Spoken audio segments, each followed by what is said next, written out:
বিস্তর ধুলো জমেছে দেরাজে, আর জমেছে কাঁড়ি কাঁড়ি খাতা কাগজ। HMVর কর্তা হেমচন্দ্র সোম হিমশিম খেয়ে যাচ্ছিলেন অফিসের আলমারিটা পরিষ্কার করতে। দমদমের এই অফিসে বহু লোক প্রতিদিন লেখা পাঠান, সেই সবই জমে রয়েছে অফিসে। পাতাগুলো ঝাড়তে গিয়ে আরও 10টা কাগজের সঙ্গে টুপ করে একটা খাতাও পড়ল মাটিতে। কি মনে করে খাতাটা খুললেন হেমবাবু। পড়তে পড়তে চমকে উঠলেন। যেমন সুললিত ভঙ্গি, তেমনি সুন্দর কবিতার কথাও। ওপরের পুরো ধুলো সরিয়ে দেখলেন খাতার ওপরে লেখা গুঞ্জন 1938। নিচে লেখকের নাম মোহিনী চৌধুরী। সেটা 1943 সাল।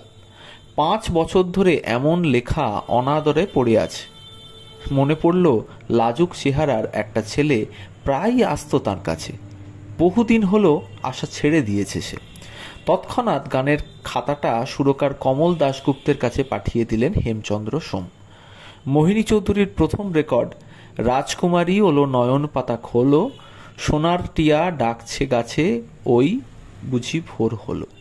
এই গানটি গাইলেন কুসুম গোস্বামী কমল দাশগুপ্তেরই সুরে। এই গান আগে রেকর্ডিং হলেও পাঁচু বসুর সুরে অনিমা ঘোষের গাওয়া অন্য একটি গান কলম্বিয়া থেকে রিলিজ হলো আগে।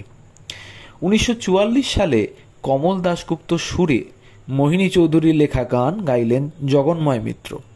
ভুলি নাই নয়ন তোমায় হারিয়েছি, প্রিয়া স্বপনে তোমারে পাই। জগন্ময় মিত্র কমল দাশগুপ্ত জুটি সঙ্গে মোহিনীবাবুর কথা। দারুণ জনপ্রিয় হলো গান। গীতিকারকে আর ফিরে তাকাতে হয়নি। পৃথিবী আমারে চায়, মুক্তির মন্দির সোপানতলে, আমি যে দুরন্ত বৈশাখী ঝড়, জেগে আছি একা জেগে আছি কারাগারের মতো অসংখ্য সোনাঝরা গান লিখে গিয়েছেন প্রতিভাবান এই গীতিকার। মোহিনী চৌধুরীর জন্ম 1920 সালের 5ই সেপ্টেম্বর বাংলাদেশের ফরিদপুর জেলার কোটালীপাড়ায়।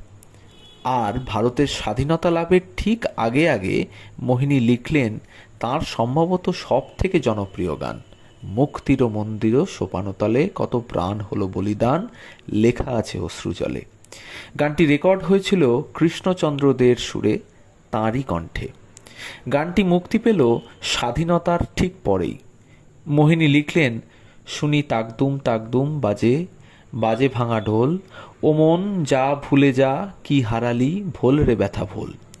শচীনদেব বর্মন তখন পাকাপাকিভাবে মুম্বাইয়ে থাকেন। মোহিনীকে সেখানে আসার প্রস্তাব দিলেন তিনি। সেই প্রস্তাব ফিরিয়ে দিলেন মোহিনী, কারণ তখন তার ইচ্ছা নিজে ছবি পরিচালনা করবেন। শুরু করলেন সাধনা ছবির কাজ, কিন্তু ছবি শেষ করতে গিয়ে সর্বশান্ত হলেন। 1954 সালে কলকাতার ছেড়ে মোহিনী চৌধুরী চলে গেলেন দিল্লি, বিজ্ঞানী তথা সাংসদ মেঘনাদ সাহার সংসদীয় সচিবের পদ নিয়ে। ভেবেছিলেন কলকাতা আর এখানকার সংস্কৃতি জগতের সঙ্গে সমস্ত সম্পর্ক চুকিয়ে দেবেন, কিন্তু মন টিকল না দিল্লিতে।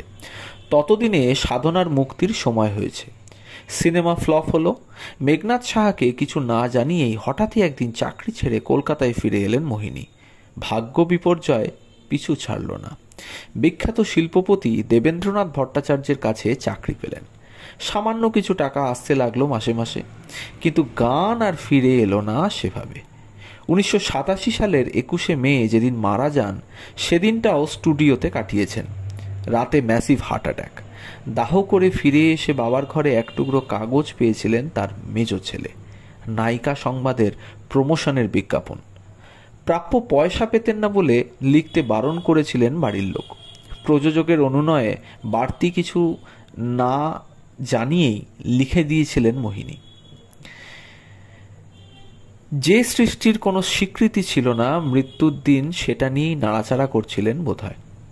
মোচড়ানো বিবর্ণ কাগজে লেখা ছিল হৃদয় দোলানো নয়ন ভোলানো ছবি, রামধনু আঁকা প্রজাপতি পাখা সম, স্বপ্ন মিনারে সে এক তরুণ কবি, লিখে লিখে যায় প্রিয়া আর প্রিয়তম। এই ছিল আজকের গল্প, মোহিনী চৌধুরীর কে নিয়ে কিছু কথা।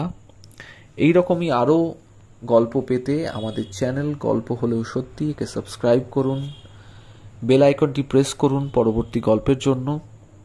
পাশে থাকুন, কমেন্টের মাধ্যমে জানান কেমন লাগছে। সবাই ভালো